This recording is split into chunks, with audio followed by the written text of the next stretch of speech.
हरे कृष्णा, राधे राधे। हम सभी भागवत की कथाओं का श्रवण कर रहे हैं।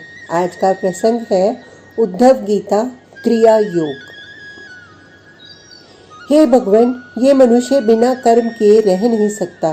हाथों को काम चाहिए, पैरों को चलना है, मुंह से बोलना है, आंखों को देखना है, नाक को सूंघना है।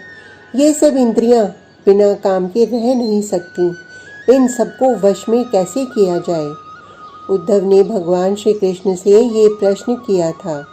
भगवान बोले, हे उद्धव, तुमने सही प्रश्न किया है, इसलिए मैं तुम्हें क्रिया योग की शिक्षा देता हूँ, जिस क्रिया के करने से इन सांसारिक क्रियाओं के प्रति अनासक्ति तुम्हारी सहज ही हो जाएगी। ठीक प्रश्न किया तुमने, ये कि इंद्रियां सच में परेशान करके रख देती हैं, इसलिए इनको काम देना आवश्यक है। सामान्य सांसारिक जीव को ये कह देना कि अपना मन भगवान में लगाओ और वो तुम्हारी आज्ञा से मन लगा दे, ये इतना सरल नहीं, क्योंकि मन अति चंचल है।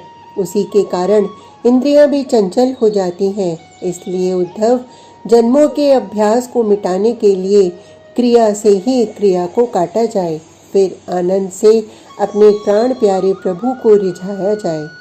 मेरी पूजा 3 प्रकार से होती है। भगवान श्री कृष्ण अब क्रिया योग बताने लगे थे, वैदिक, तांत्रिक और मिश्रित। इनमें से जिसको जो रुचे उसी के अनुसार पूजा करे। वैदिक पूजा वो है जिसमें नियमों की प्रधानता हो। तांत्रिक वो है जिसमें भावना की प्रधानता हो। भावना के माध्यम से तुम अपने इष्ट की पूजा कर रहे हो। और मिश्रित यानी वैदिक और तांत्रिक दोनों को मिलाकर, यानी नियम भी हो और भावना भी। भगवान कहते हैं, साधक को जो रुचे उसी के अनुसार पूजा करनी चाहिए। मुझे तो सब प्रिय है। पहले गुरु बनाएं, गुरु के प्रति निष्ठा रखें, फिर गुरु से दीक्षा लेकर उनके द्वारा दिए गए मंत्रों का जाप करें, फिर विग्रह की सेवा करें। भगवान श्री कृष्ण के ये कहने पर उद्धव ने प्रश्न किया, विग्रह तो कई प्रकार के होते हैं, भिन्न भिन्न धातुओं के होते हैं भगवान, उनमें से कौन सा श्रेष्ठ है और उपासक को किस विग्रह की पूजा करनी चाहिए? भगवान बोले, विग्रह 8 प्रकार का होता है और सभी श्रेष्ठ है। भगवान बोले, पत्थर की, लकड़ी की, लोहे की, मिट्टी की, चित्र के रूप में मणियों की, तांबा पीतल और मनोमयी आदि की। इनमें से किसी भी प्रतिमा का चुनाव करो और उनकी पूजा करो। बाहरी वस्तुओं से पूजा करो। अगर बाहरी वस्तुओं का अभाव है तो मन से भोग लगाओ। मानसिक पूजा का भी उतना ही महत्व है जितना महत्व बाहरी पूजा का है।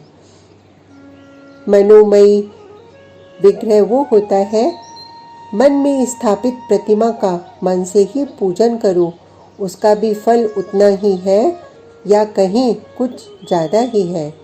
हे उद्धव, उपासक मेरी पूजा करे, नाना वस्तुओं के द्वारा मेरी पूजा करे। अगर वस्तुएं नहीं हैं तो भी कोई बात नहीं, मानसिक सेवा से भी मैं उतना ही प्रसन्न होता हूँ जितना बाहरी सेवा से।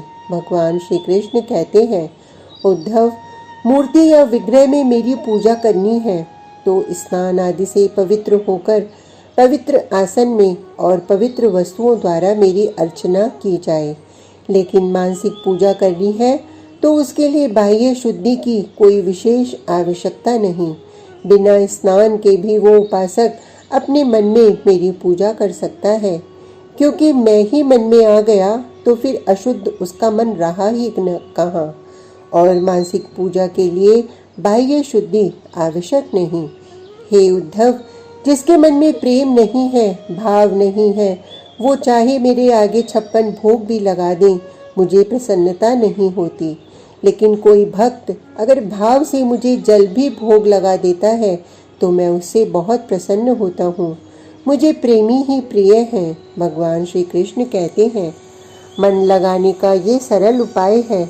सुबह उठो, स्नान करो, फिर ठाकुर जी जो विग्रह रूप में हमारे यहाँ विराजमान हैं उन्हें उठाओ, स्नान कराओ, पोशाक धारण कराओ, भोग लगाओ, फिर आरती।